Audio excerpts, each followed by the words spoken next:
Makalabaw gyud ka sa simple mga sudan gikan sa probinsya nga hinimo ug gipaambit sa food vlogger nga si Kusinerong Biyahero. Si Kusinerong Biyahero, also known as Arnel Salicio, kinsa taga Hilongos Leyte, ni paambit sa iyang skill sa pagluto ug mga sudan aron nga kita ma-inspire sa pagluto bisan asa man kita nahimutang dinhi sa Pilipinas. Gumikan sa iyang tatak ug timplang Pinoy nga mga pagkaon, daghan gyud ang naginamhinam nga makatilaw ni ini sa kalami. Busa atong tilawan na iya mga potahe nga dinhi lang makitaan sa Pilipinas, pinaagi sa atong pagginabi kaniya karong buntaga. Mga lami ang putahe mga kapuso, manindot nga mga suruyanan ang iyang kanunay nga gi-feature sa iyang vlog ato siyang ila-ilahon karong buntaga. Kusinerong Biyahero Arnel Salicio, mayong buntag o maupay na aga Sir Arnel. Welcome sa GMA Regional TV Live. Mayong buntag sa journey ko o mayong buntag sa tanan sa atong mga viewers.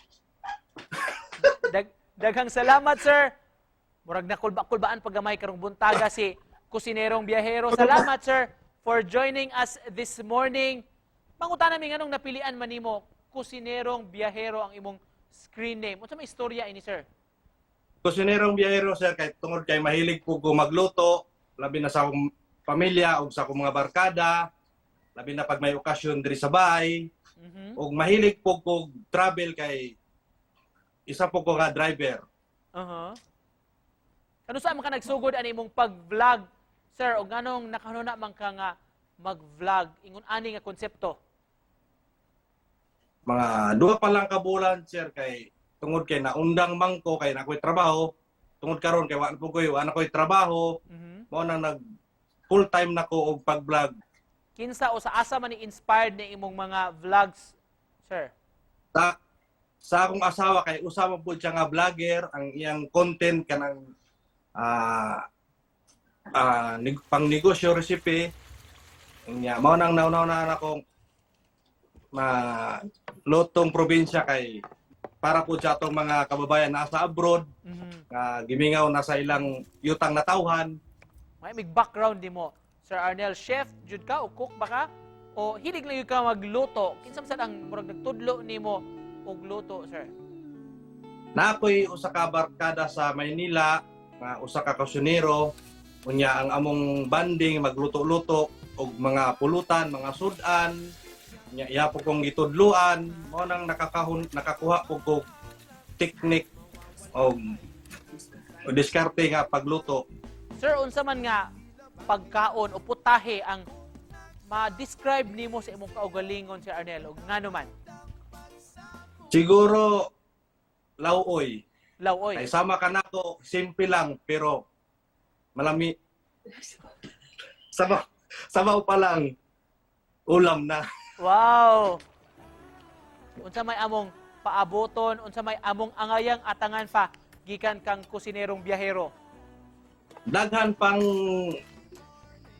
lamian na putahe, lugar na ako i-share pa nila. Puhon.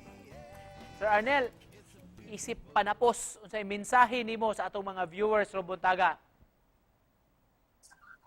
Sa mga gustong mag-vlog, sama ka nako na kusinero, luto, hilig magluto, mas maayong himuon nilang himuon lang content para di na sila maglisod. Mas dali ra, mas gaan. Sir Arnel, mudawat po kag mga request sa mga followers nimo kung pananglit mo hangyo sila kani kun ilutoa unsa nimo pagpreparar ani nga putahe? Oo, dawat ko. Kanang uban na akong giluto. Request man na sa akong mga followers. Daghan kay salamat sir. Unsa man nakaluto na ka karong buntaga? Humana na sir. Mana namahaw na? Wa pa. Namahaw na. Andam na pod pang paniudto. Paniudto na lang, paniudto. Paniudto na lang. Paniudto na lang ang wapa. Unsa may andamon ro paniudto ug panihapon? Umba. Wow. Umba sir. Lamian nga sudan. Wow. Hinaut makatilaw man imong humba sa umaabot sir. Puhon kung masuroy. Puhon. Hilongos. Daghan kayong salamat Sir Arnel, for joining us this morning. Mga kapuso, kusinerong biyahero. Daghang salamat. Salamat. Salamat, sir.